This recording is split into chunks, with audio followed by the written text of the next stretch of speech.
오늘은 종려주일입니다. 종려주일은 예수님께서 십자가 지시기 위하여 예루살렘에 올라가실 때 많은 사람들이 예수님의 이름을 높여 찬송한 그날을 기념하는 절기입니다. 오늘 예수님께서 예루살렘에 올라가시는 그 모습을 바라보면서 특별히 주님의 삶을 묵상하고 또 고난주일과 또 부활주일을 준비할 수 있기를 주의 이름으로 간절히 축원합니다. 특별히 예수님께서 예루살렘에 올라가실 때 우리의 삶의 자리에서 주님을 따라가는 삶이 무엇인지 깨닫는 귀한 은혜의 시간이 될 수 있기를 간절히 바랍니다. 예수님께서 예루살렘에 올라가시기 전에 누가복음을 보면 삭개오의 집에서 말씀하시는 장면이 있습니다. 그때 비유로 한 가지를 더 말씀하시는데 그 말씀은 어떤 귀인이 왕위를 받기 위해서 먼 나라를 떠나게 됩니다. 그때 종들에게 주인이 각각 10문화씩을 주면서 내가 돌아올 때까지 장사하라고 명령을 합니다. 그런데 그 백성들 중에서는 그 주인을 미워하여 그가 우리의 자신들의 왕됨을 바라지 않는 사람들이 있었습니다. 자신의 주인이 왕되는 것을 원하지 않는 사람들은 결국에는 주인이 한 말을 듣지 않습니다. 그래서 주인이 장사하라고 한 그 일을 하지 아니하고 그냥 있게 됩니다. 예수님이 이제 이 말씀을 이제 하시고 그리고 예루살렘에 올라가십니다. 이러한 예수님의 모습은 왕의 말을 듣지 않는 그 사람들과는 다른 모습을 보여주시는 것이었습니다. 왜냐하면 예수님은 만왕의 왕 되시는 하나님의 말씀을 따라 지금 순종하여 십자가를 지기 위해서 예루살렘에 올라가시는 것이기 때문입니다. 심지어 예수님은 예루살렘에 올라가실 때 앞서서 올라가셨습니다. 오늘 19장 28절에 보면 예수께서 이 말씀을 하시고 예루살렘을 향하여 앞서서 가시더라. 예수님이 앞서서 가시는 것은 예수님이 어떻게 하나님 아버지의 그 뜻에 순종하고 계신지를 보여주시는 것입니다. 우리는 종종 힘들고 어려우면 그 자리를 피하곤 합니다. 혹은 그 자리를 저 뒤에서 한 발짝 물러서서 바라보게 됩니다. 앞장서서 나서지를 않는 겁니다. 그리고 누군가가 그 일을 해주기를, 누군가가 나서서 그 일을 처리하기를 기다리기도 합니다. 그런데 우리가 나서지 않고서는 결코 하나님의 일을 이룰 수 없습니다. 예수님은 하나님의 뜻을 온전히 이루시기 위하여 예루살렘에 올라가실 때 앞서서 올라가셨습니다.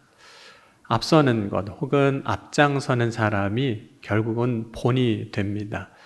그래서 예수님은 사역하시는 중에 모든 일에 앞장서셨습니다. 그렇게 하셨기에 예수님은 예수님을 따르고자 하는 사람들을 향해서도 너희는 나를 따르라고도 말씀하셨고 또 제자들의 발을 씻겨주시면서도 본을 보여주실 수 있으셨던 것입니다.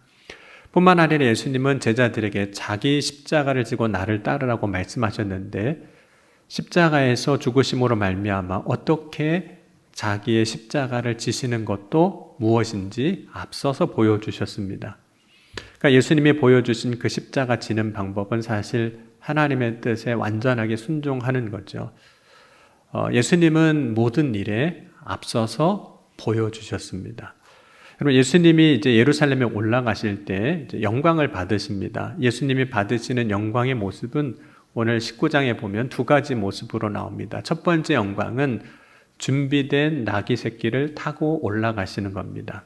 이 나귀 새끼는 하나님의 뜻 안에서 준비된 것입니다. 그래서 누가복음 19장 30절에서부터 32절에 보면 이르시되 너희는 맞은편 마을로 가라. 그리로 들어가면 아직 아무도 타보지 않은 나귀 새끼가 메어 있는 것을 보리니 풀어 끌고 오라. 만일 누가 너희에게 어찌하여 푸느냐 묻거든 말하기를 주가 쓰시겠다 하시매 보내심을 받은 자들이 가서 그 말씀하신 대로 만난지라 이렇게 말씀합니다.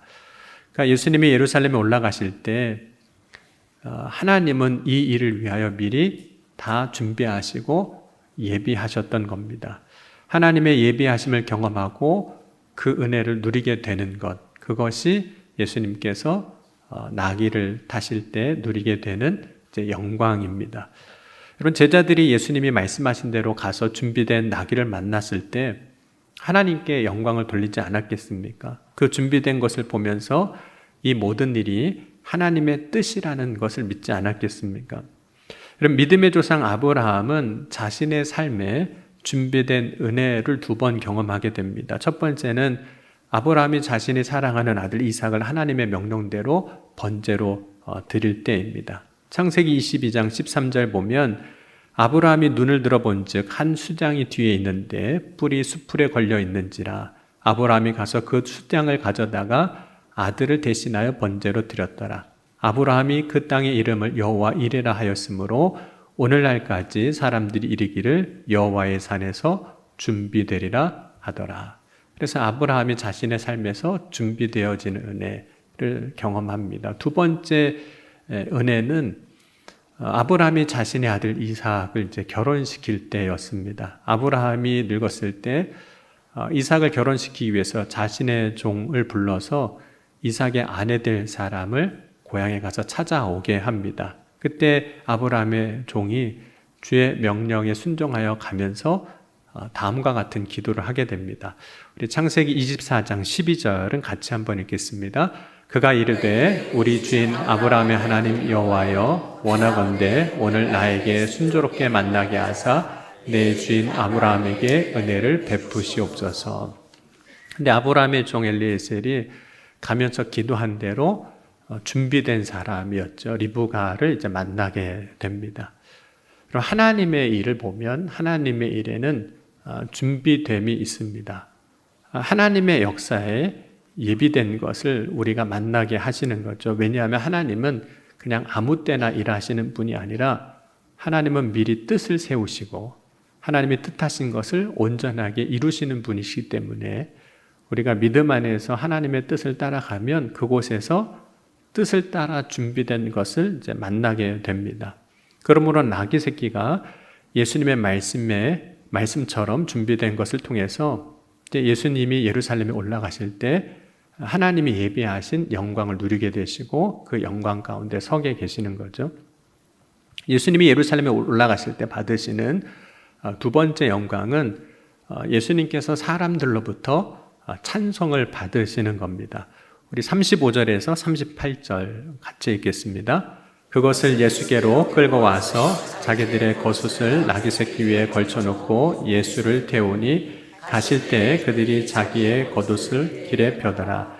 이미 감람산 내리막길에 가까이 오심에 제자의 온 무리가 자기들이 본 바 모든 능한 일로 인하여 기뻐하며 큰 소리로 하나님을 찬양하여 이르되 찬송하리로다 주의 이름으로 오시는 왕이여 하늘에는 평하여 가장 높은 곳에는 영광이로다 하니. 사람들은 자신의 겉옷을 예수님을 위해서 씁니다. 그래서 사람들이 벗어놓은 그 겉옷이 예수님이 가시는 그 길에 이제 길이 되고 예수님이 타시는 그 나귀의 안장이 됩니다. 사람들이 예수님을 위하여 자신의 겉옷을 내어드리는 일은 예수님께 곧 영광이 되는 거죠. 왜냐하면 사람들이 자신의 옷을 예수님을 위하여 쓰고 있기 때문에 그럽니다. 예수님을 위하여 쓰는 그것, 예수님을 높이는 일입니다. 뿐만 아니라 사람들은 가장 큰 소리로 예수님을 찬송합니다. 예수님을 다윗의 자손이라고 왕이라고 찬송하고 예수님의 이름을 높여드립니다. 예수님이 사람들의 찬송을 받으실 때 그 찬송 가운데 계시는 것과 찬송을 받는 것이 예수님이 영광을 받으시는 거죠. 근데 사람들이 얼마나 큰 소리로 찬송을 하든지 무리 중에 있었던 어떤 바리새인이 예수님을 향하여 당신의 제자들을 책망하소서라고 할 정도였습니다. 바리새인이 듣기에는 그 큰 소리로 찬송하는 것이 귀에 성가실 정도로 들렸던가 봅니다. 예수님을 찬송하는 소리가 그렇게 큰 소리였던 겁니다.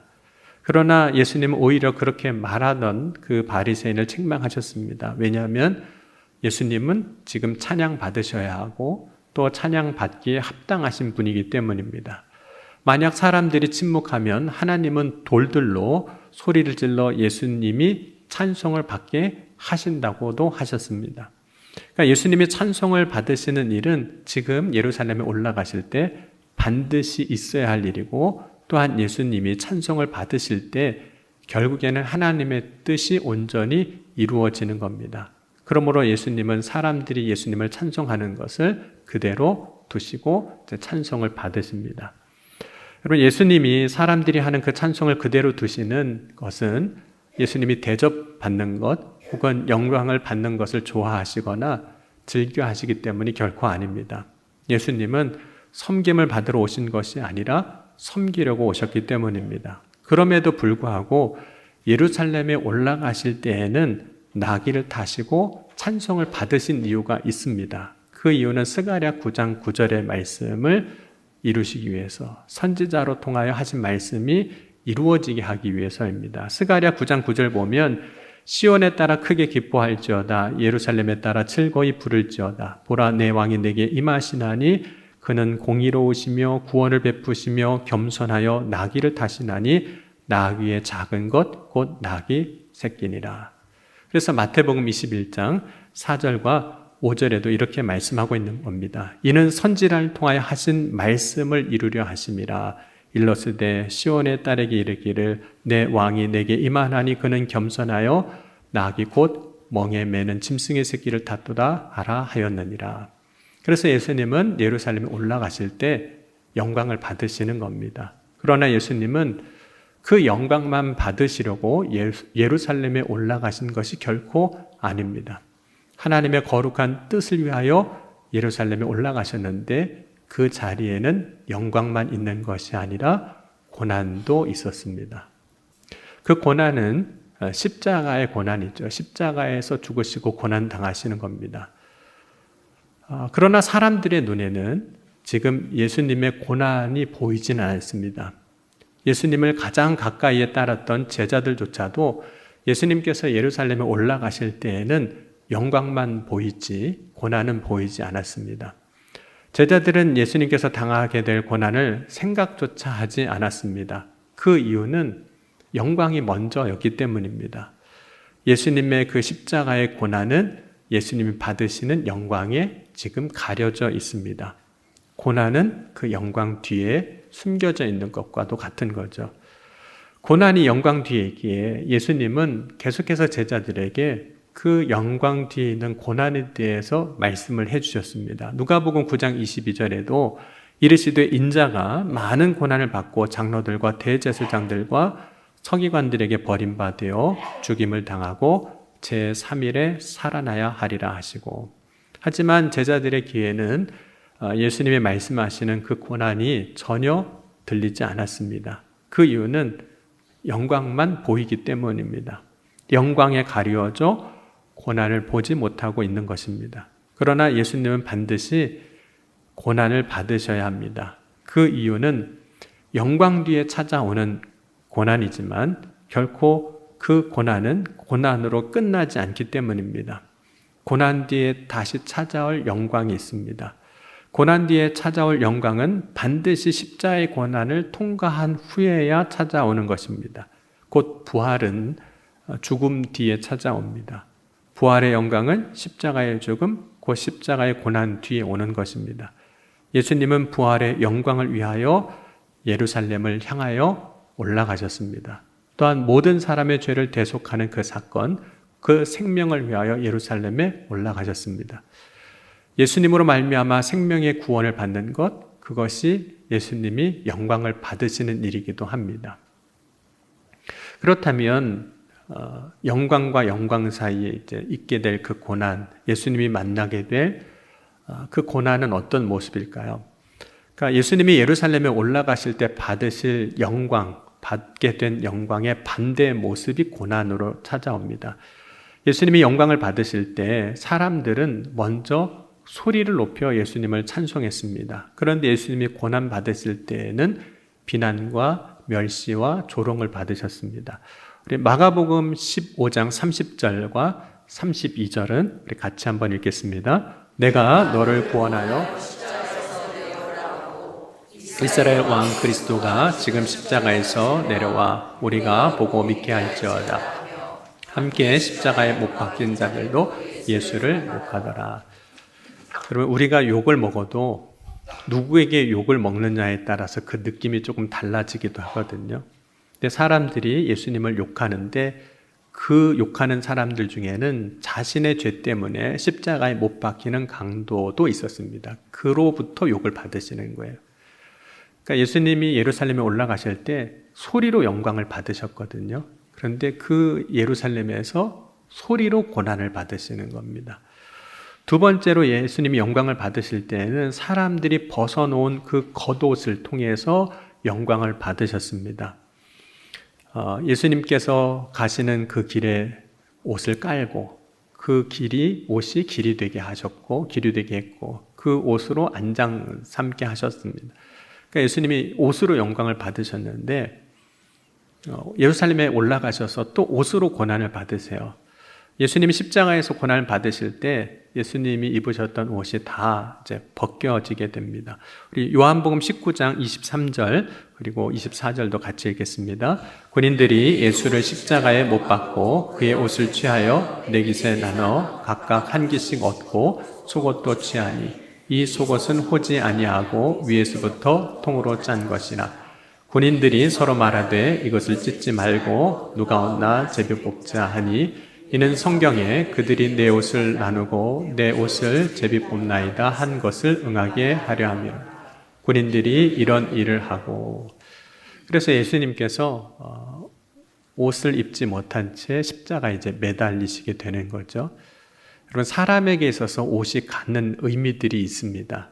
때로는 자기를 드러내는 수단이 되기도 하고 또는 나를 보호하는 수단이 되기도 하고 나를 이제 지켜주는 수단이 되기도 하는 거죠. 그런데 이 사람에게 있어서 옷이 벗겨지는 것은 수치를 당하는 겁니다.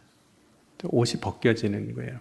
그것이 상징적인 의미로서 어떤 자리나 위치를 이야기할 때도 있거든요. 근데 옷 벗는다고 그러잖아요. 어떤 자리를 떠날 때에도. 근데 옷이 벗겨지는 것, 수치를 당하는 겁니다. 그런데 뿐만 아니라 로마의 병사들이 예수님을 이제 수치를 당하게 할 때 예수님이 입으셨던 옷을 벗기고 다른 옷을 입히게 되는데 자색 옷을 입히게 됩니다. 우리 마가복음 15장 17절에서 20절까지도 같이 읽겠습니다.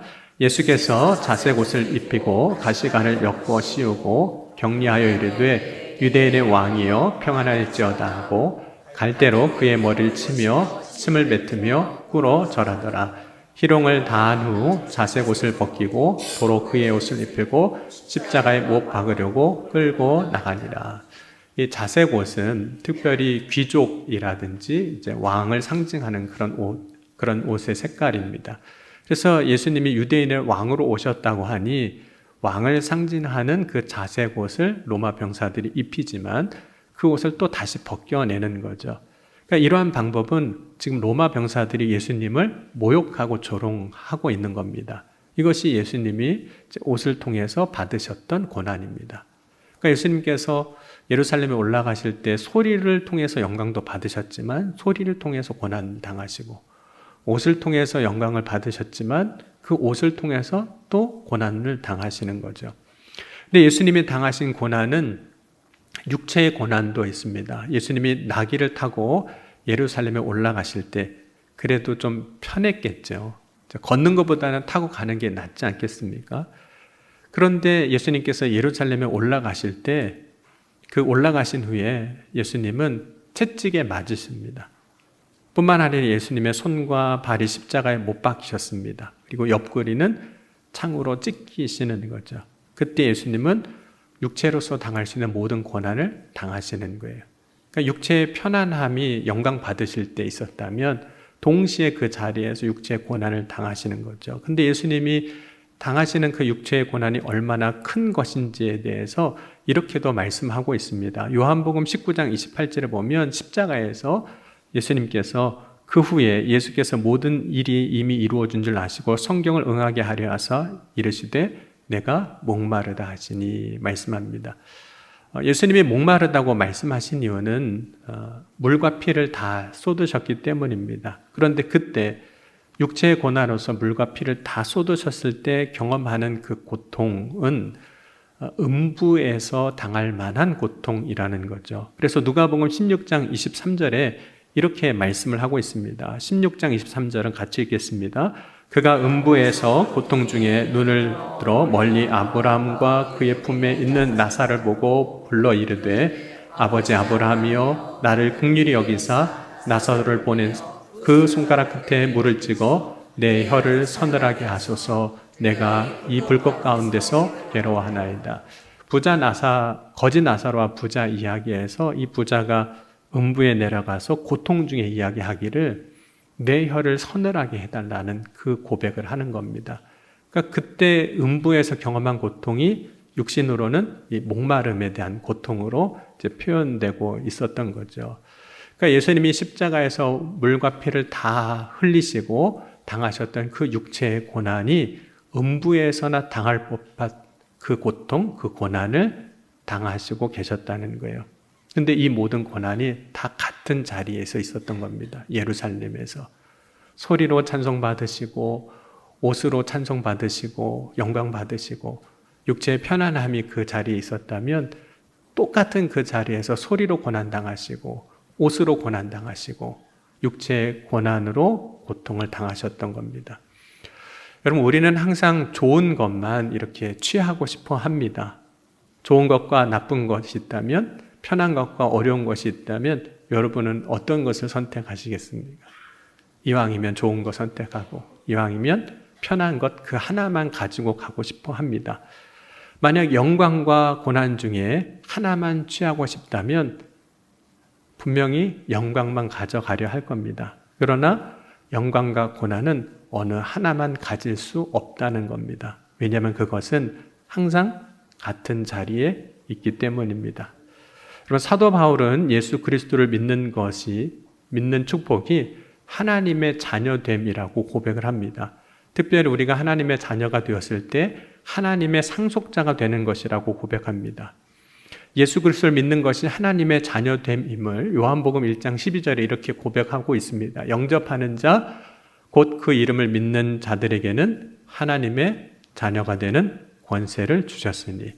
그런데 하나님의 자녀가 된다는 것은 하나님의 상속자로서 영광만 있는 것이 아니라 하나님의 자녀로서 고난도 있다는 겁니다. 우리 로마서 8장 17절과 18절 우리 같이 읽겠습니다.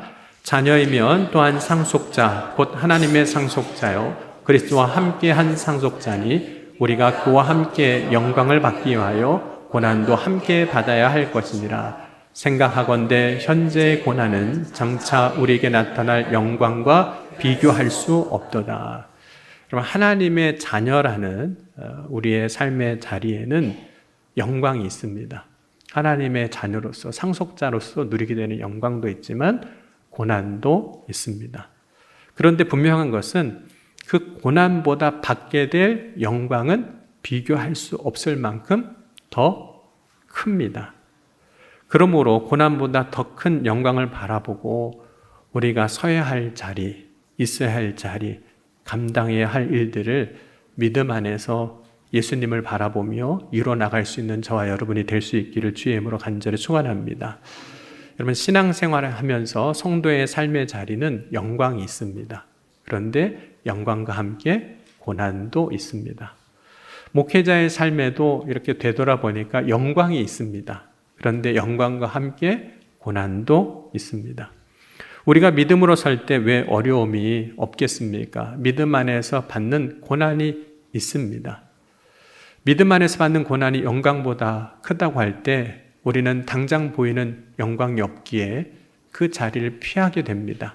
당장 눈에 보이는 영광이 있는 자리로 가려고 하게 되는 거죠.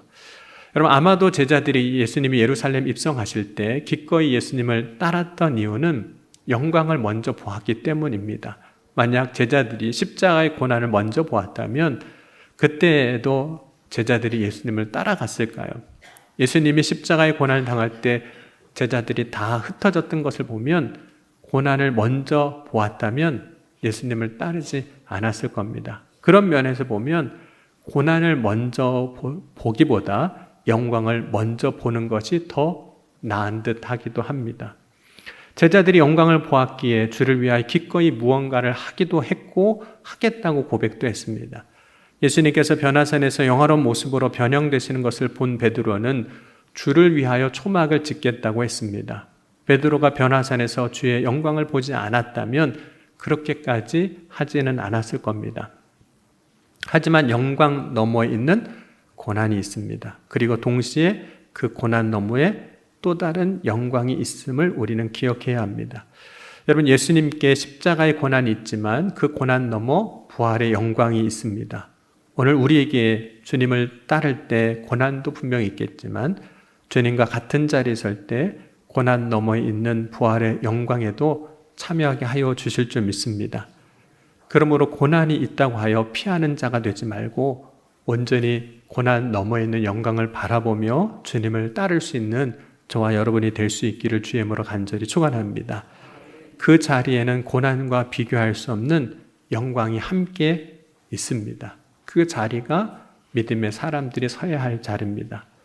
오늘 주님은 우리에게 영광을 얻게 하시려고 우리를 이끌어 주시는데 그 자리에 먼저는 영광이 보이고 또 고난이 보일 수 있습니다. 그러나 더 큰 영광을 바라보며 오늘 주님이 서게 하시는 자리에 온전히 믿음 안에서 서 나가는 오늘 청량리교회 모든 성도들이 되어질 수 있기를 주의 이름으로 축원합니다.